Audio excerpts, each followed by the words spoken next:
We tell the spaceship to stop by sending it a message. Messages allow sprites and threads to communicate with each other.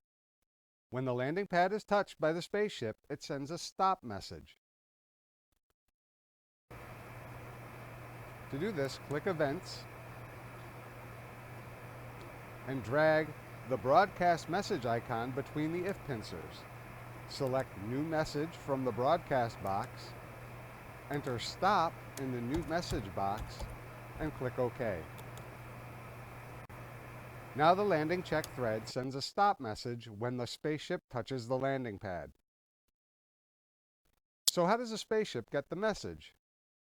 Using an event handler thread. The event handler listens for the message and takes action when it's received. So to create the event handler, click the rocket ship sprite. This brings you back to the code workspace for the spaceship. Click Events. Drag the When I Receive Stop icon to the script workspace. Now, what should the event handler thread do when the stop message is received? It should set the speed to 0, turn off gravity, and turn off thrust. Setting the speed to 0 is easy. Just add a Set Gravity to 0 icon to the event handler thread after When I Receive Stop and select Speed from the drop-down list. Now press the flag button to give it a try. What happens?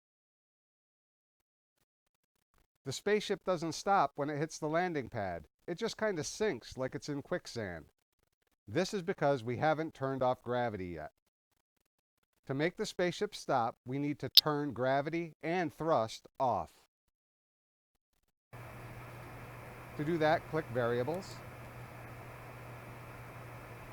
and add a Set Gravity to 0 icon to the event handler thread.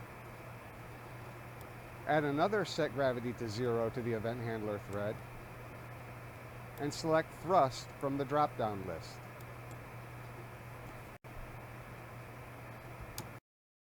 For more videos in this series, please subscribe to the DSU Education channel.